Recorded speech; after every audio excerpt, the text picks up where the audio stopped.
since I've just, hung out with you guys, had a little chit chat. The weather outside is very gray and gloomy, which honestly I'm kind of vibing with. I'm really not mad at it at all. This past week the weather has been absolutely beautiful. Beautiful. And sometimes I'm in the mood for either one. I can definitely appreciate those days where there's not a cloud in the sky. Not a cloud in the sky. And I also really appreciate days like today, where it's just gray and, it kind of looks like it's gonna rain, but it's like, is it though? I don't know. I think it was on Sunday. I was at work. I have a little hair sticking out here. There we go. And everyone was like, oh, we need to go move our cars. And I was like, okay, what's going on? And they said it was supposed to hail. And I was like, oh yeah, my car's not in the garage, so let me go move it. Turns out it didn't even rain. It didn't even sprinkle. Not even a little bit of a drizzle. Drizzle. So, I don't know. So lately, when it's like looking like it's about to rain, it just doesn't come. But we'll see. We'll see about today. I might even catch it during this video, so that would be relaxing, right? A little bit of rain in the background. Never hurt nobody. But yeah, other than that, I've just been chilling, getting ready for my surgery to get my wisdom teeth removed. Not looking forward to it, but I know I'll be okay. And you know what? I am very thankful that I have access to receive this type of surgery. It's needed and I'm able to get it done, so I'm just trying to look at it at the best possible angles that I can. I've just never had surgery done before, so I guess I'm a little nervous about it, but I know I'll be okay. And my grandma, she knows how to take care of me. And she already said that she would. She's so sweet. She's gonna pick me up afterwards and everything. So I know I'm in good hands. Good hands. Good hands. But yeah, other than that, just been chilling and working and recording. Not much else has gone on. How was y'all's Easter? I would love to know how your Easter was, if you celebrate it. I know when this video comes out, it'll be almost a week after Easter, but, why not? If y'all did anything special, let me know. Personally, I worked. That was the day it was supposedly supposed to hail, which it didn't. So yeah, I worked pretty much that whole day. And then after I got off really late that day. I got home at 11. Got home at 11 o'clock. And surprisingly, my grandparents were still awake. Oh no, that was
watching The Ultimatum on Netflix. Talk about drama. Oh my gosh. Literally so dramatic, but interesting. I found it very interesting. So, spoiler alert, if you haven't seen The Ultimatum, you haven't seen The Ultimatum on Netflix, this is your warning. This is your spoiler warning. I've watched pretty much the whole thing. I know the reunion and the last episode came out on the same day, and honestly, like, I didn't even care to watch the last episode before the reunion because I'm like, they're gonna tell us what happened anyway, so I didn't bother to watch that part where they propose and we figure out like who ended up together at the end of the show and who didn't. So apparently Ray and Jake kind of ended up together, but not really. I guess it would help if I watched it, right? Because I was a little confused at the reunion. Because they were like, oh, you guys are going to go on a trip. Or you said you were going to go on a trip. So where did you end up going? And they were like, well, we didn't go on the trip. And they were like, okay, so what happened? And apparently Ray tried to mend things with her ex-boyfriend. I can't remember his name. I know it starts with a Z.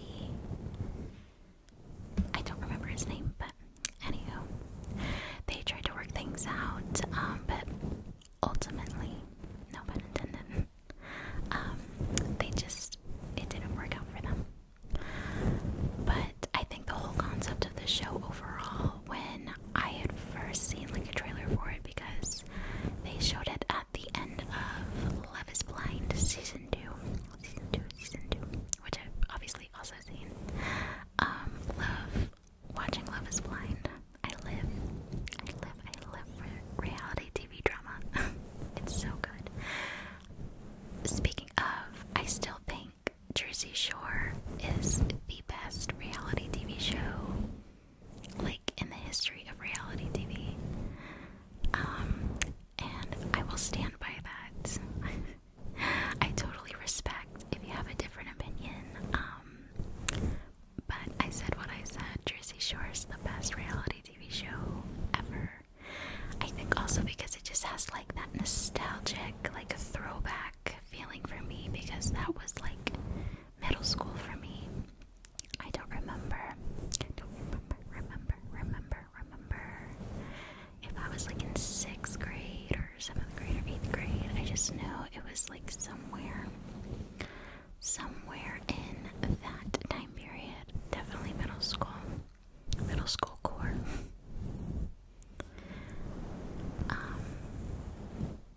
But yeah, anyways, I could talk about Jersey Shore all day, but I'm talking about The Ultimatum. So at first, like, when I saw the trailer for it, I was like, this is stupid and it doesn't make any sense, and what is the point? But as I was watching the show, like, it all started to kind of click for me. I was like, this is actually very interesting. Because when you think about it, when you've been with someone for a long period of time, like multiple years, which I think everyone was like at that point in their own relationships at the time of filming, they were all together for like at least 2 years. And you have houses together, or like, I know Jake bought April a car and all this stuff. Like, those are big commitment things. Like, you don't just buy a car for someone who you don't see like a serious relationship with. So what is the delay with at least getting an engagement? Because engagements can last for a while too, you know? So it's like, yeah, there's definitely something holding them back from taking that next step if they're the type of person that wants to be married. You know, if it was someone that was like, I just don't see myself ever getting married, like that's definitely not an option for me, then yeah, I can understand that. And then they go and be with another person who feels the same way, you know? So it's like, what is holding them back? Because they've been together for so long, they like have built their lives together with one another. So what's stopping the engagement? And like, I don't know, I think I got the most out of Jake and April's situation. I thought it was very interesting. And that kind of helps me like understand the whole purpose of the show. And also just a disclaimer, I know there's a lot of people who believe reality TV like is all scripted and it's all fake and they're just like characters, but I mean, if we're being told that these are real people and these are real scenarios and this is their real life, I'm gonna respect that. So I'm not like here to talk bad about anyone, obviously. It's just, my opinion based on the information from the show itself and, the things that they said on the show and, obviously the information that we were given, because I'm sure they edit a lot of things out too. So, like with Jake and April, it was interesting to see how quickly Jake realized, like, yeah, there is an issue in this relationship, and on his end, he just felt unheard. He felt like he was always, like, either compromising or just doing whatever April wanted, and he never really got a say in it, and he felt like he was always, like, talked over or looked over. Like, I guess he just didn't feel acknowledged in the relationship, and, like, his feelings weren't heard. And my best educated guess is, like, he literally realized that on this show. Like, he had never even known that he felt that way before. So when April heard that, like, her reaction, it seemed very genuine to me. I mean, she was getting emotional and crying with him, and she was very apologetic. She was just like, I'm sorry. Like, I just felt like she had so much love for him, and she just had a very strong personality, because I really liked April. I liked that she seemed very hardworking, and she seemed like she just knew what she wanted, and she went for it, and, she's gonna say what she wants, and she's gonna say the way that she feels. And, when people have, like, big personalities like that, it can be difficult with, either a partner or a friend or a family member who is more, like, I don't want to call him, like, closed off, but just more to themselves and maybe not as strongly opinionated, because I definitely feel like I fit more towards that type of personality as well.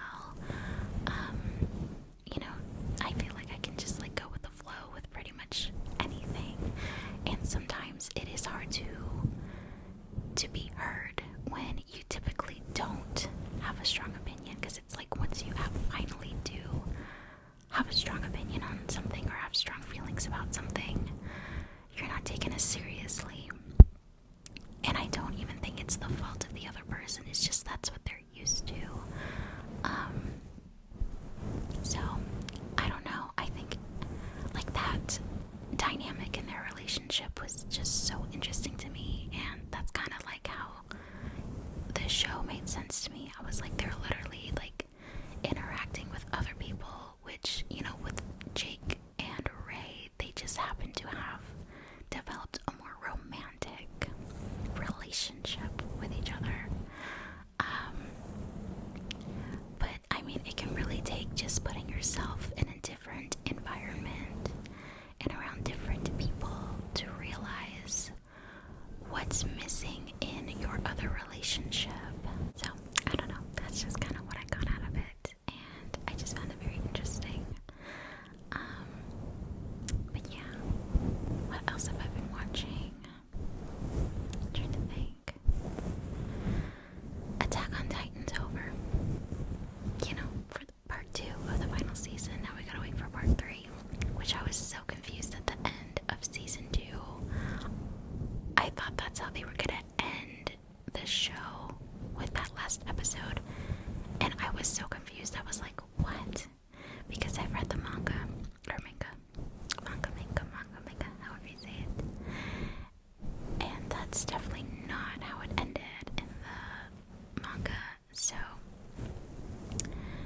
super interested in, but I think it's more of like the message behind it that keeps me really attached to it.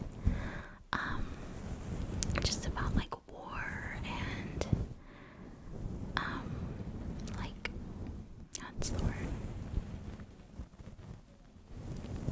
Just like not accepting people for who they are and what that can lead to. You know what I mean? It's hard to talk about without giving spoilers. If you're someone who hasn't seen the anime or read the manga and you want to, so I guess I'll just leave it at that. But it's really good. It's really good. I like it a lot. Like it a lot. Speaking of anime, I still need to see the movie for Jujutsu Kaisen. I started rewatching season 1. I started rewatching that because they have it on HBO Max, so that I could go see the movie. But I guess I waited too long because I don't think they're playing it in movie theaters anymore.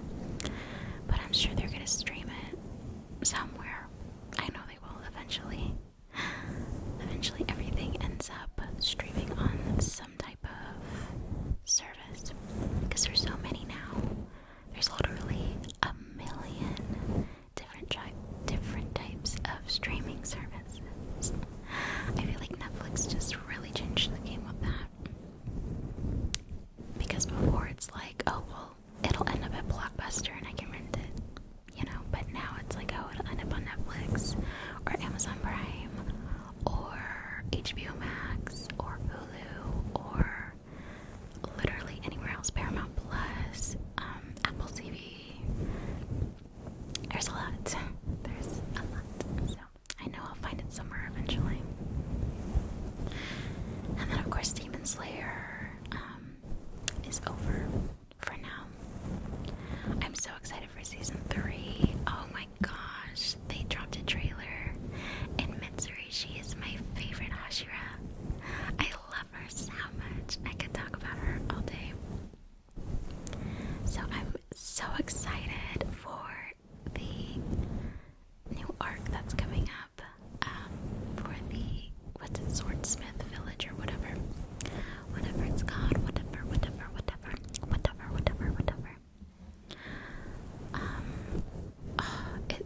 It's gonna look beautiful animated, because I finished the manga for Demon Slayer as well, because the movie got spoiled for me before I got to watch it, and I was pissed. I was like, I am not letting anything else get spoiled for me, because I love TikTok and I love the edits and I love the conversations about animes and stuff like that. But people, I mean, they'll just throw spoilers right in your For You page, and I'm like, guys, come on, like at least put spoiler warning, you know, on top of your video before you start like getting into it. So anyways, yeah, literally locked myself in my room and just finished the whole thing in one setting. But yeah, I love Demon Slayer. That's a good one too. But I think I'm gonna go ahead and end the video here. I do have some errands to run today. I need to go to Ulta for sure, because I'll show you, I am so out of my foundation. I use the one